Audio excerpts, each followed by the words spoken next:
NFC West. Let's wrap it up. Arizona Cardinals. Fatal flaw.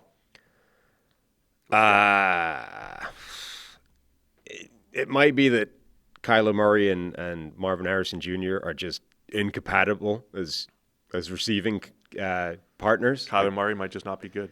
Well, that is more if what if they that. can't get on the same page? Like we're always assuming. Well, last year they were not on the same page, and that left like 500 yards on the table. What if they never get on the same page? I think there's that, and I think Marvin Harrison's good.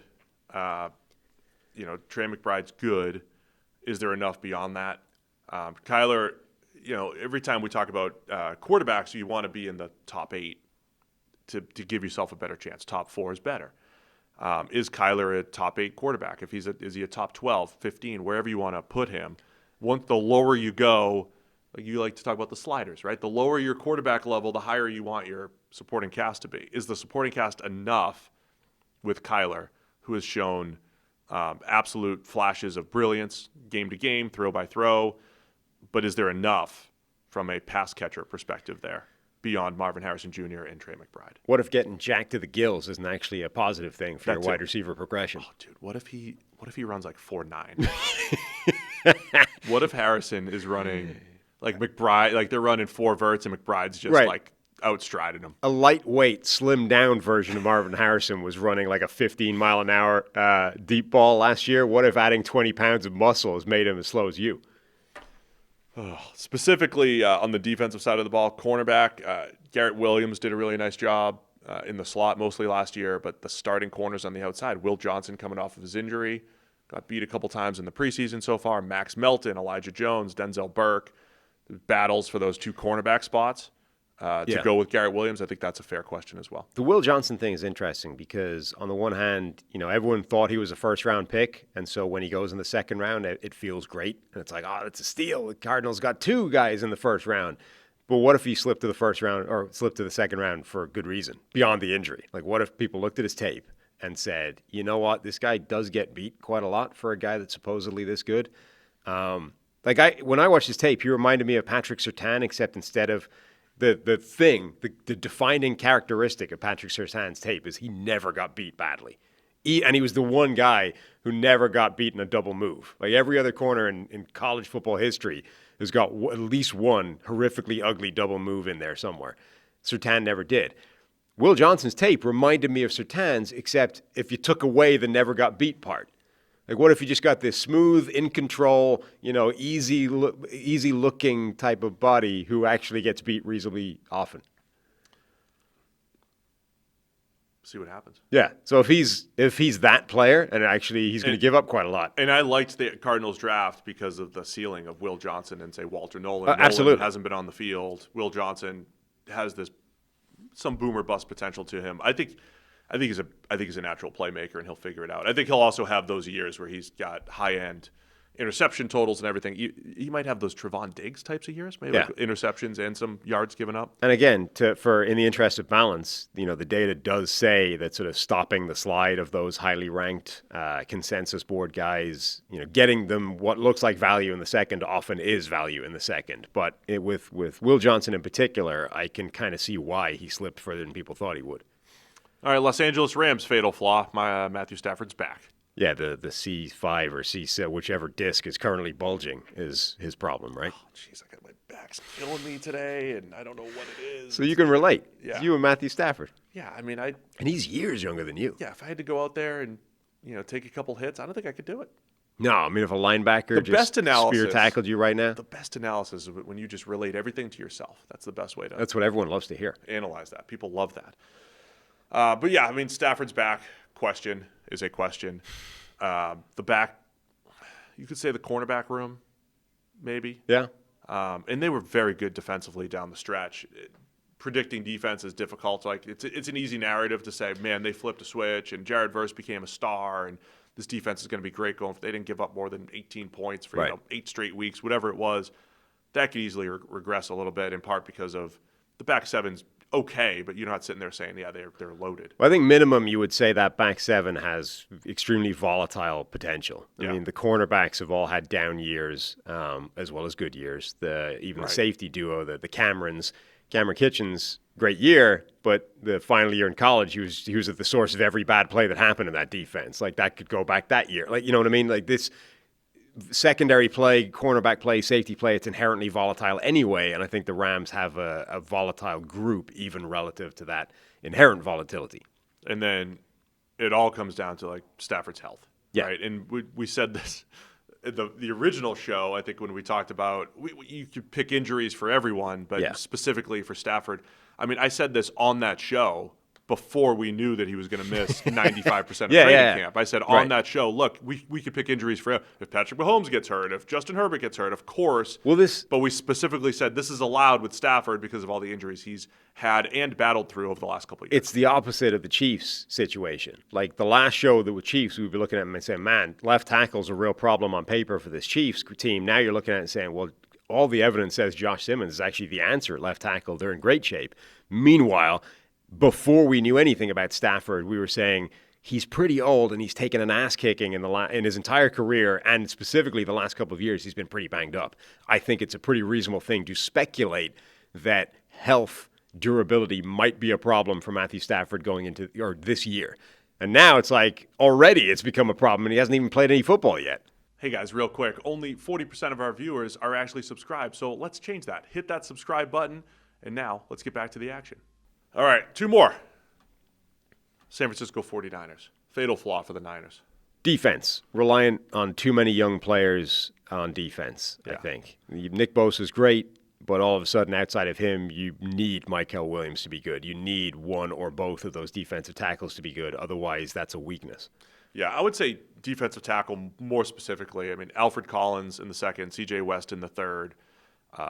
Collins had some rough reps in the preseason. He's already a high cut I think I'm just against the 6'5" defensive tackles who have pad level issues and struggle against the run. That was Javon Kinlaw. That's Brian Brzee. Collins is showing some of that. So I think their ability to hold up in the run game is a question. And just defensive line depth generally. They addressed it's another one of those. It's a question mark. Yeah. They tried to address it in the draft, like the Panthers pass rush, like the Falcons pass rush, like the pass catchers somewhere that we talked about earlier. But until we see it, it's a question mark. Yeah, the things that could mitigate against that. Oh, and by the way, just health for good football players. Fatal flaw for the San Francisco 49ers. Yeah. Health for football players. Got it. The things that could mitigate against the defensive line thing, number one, bringing back Robert Saleh, I think could have a really good positive impact for them. I mean, he was one of the favorites for the assistant coach of the year that we ran through in the FanDuel odds the other day. And then they got the quiet addition, Bryce Huff. Like, Bryce Huff is a perfect buy low thing. Bryce Huff is like a year removed from being the most productive situational pass rusher in the entire NFL in this scheme with Robert Saleh. And then he goes to Philadelphia, big money deal, was a complete disaster, and he ends up being a healthy scratch in the Super Bowl over a low round developmental pass rusher. Okay, it's basically impossible for a guy's career to fall off any harder in 12 months outside of getting a catastrophic injury. So you're going to buy low on him, but it means that you don't have to rewind very far to find a very good football player. So if Bryce Huff goes back to being that, Michael Williams doesn't even need to bring anything as a pass rushing force. Yeah, just be the edge setting, young edge setting, right? Long player that he is, and ease himself into the league. So yeah, there's some potential there. The Niners defensive line, I'm going to be watching them very closely this year because of the youth movement, as you said, the potential rejuvenation of a Bryce Huff there. The other one, I mean, do you bring up receiver Brandon Ayuk, still hurt?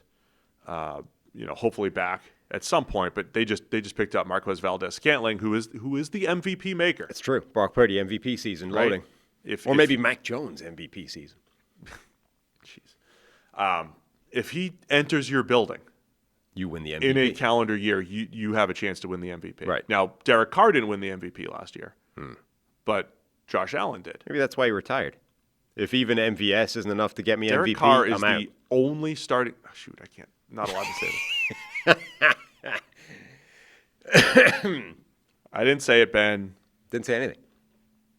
Anyway, most starting quarterbacks who have Marquez Valdez-Scantling win the MVP. it's true. Aaron Rodgers, Patrick Mahomes, Josh Allen. That's all I'm going to say. That's it.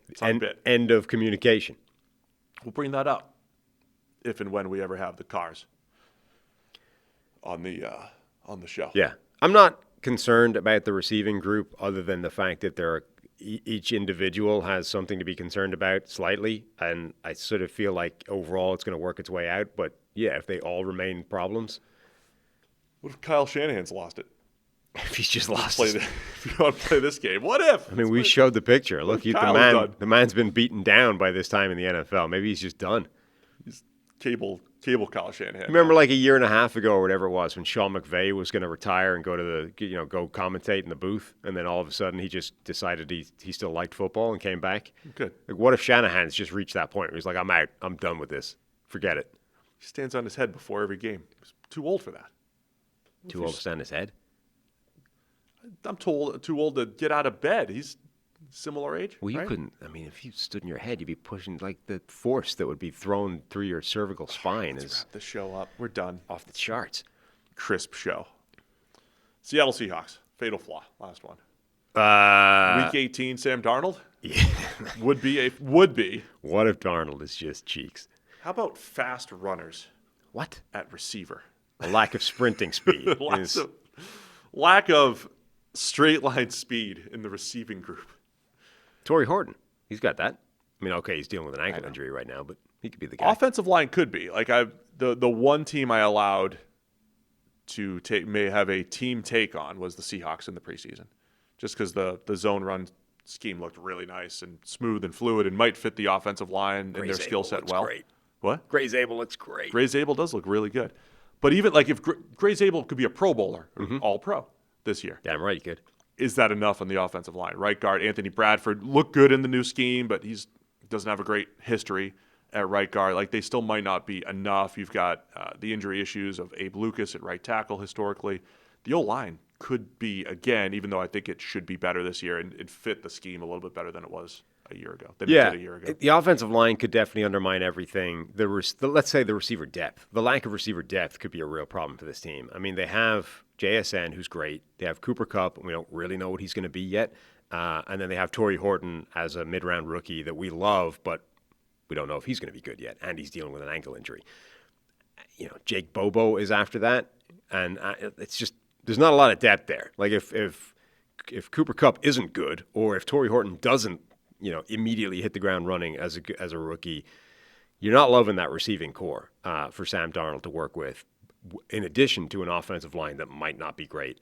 And, I mean, again, there's only a few quarterbacks that I think it makes sense for, but, like, it is reasonable to ask, what if last year, what if 35 touchdowns was actually a mirage, and the more likely Sam Darnold is the guy that crapped himself in the final 2 games of the season? Fatal flaw. Like, it's not often that's a fair question, but with Darnold it is. It's a legitimate question of what if the more likely player you're going to get is the guy that absolutely imploded and, collapsed. Well, I mean, obviously, it's a fair question. I think if we're listing what most likely fatal flaw, it could be the offensive line, but absolutely Darnold. I mean, if Darnold regresses, even if he regresses a little bit, forget the extremes, right? We're talking about a point where he was like mentioned in the MVP conversation. Yeah. And then a point where it's like, this is 2018 rookie Sam Darnold. Even if he lands somewhere in between that, again, going back to, hey, this team wants to make the playoffs. They want to be better than they were under Geno Smith. They want to be better than a 9 or 10 win team. Then they're not, maybe, if Darnold's just a low mid-tier type of quarterback. It's just the fact that the range is so broad. I mean, we went from a guy that was basically a bust at the NFL to he's an all-pro right now through whatever it was, 17 weeks of the season, 17 games, 17 weeks, 16 games. He was on track to be like an all-pro caliber guy.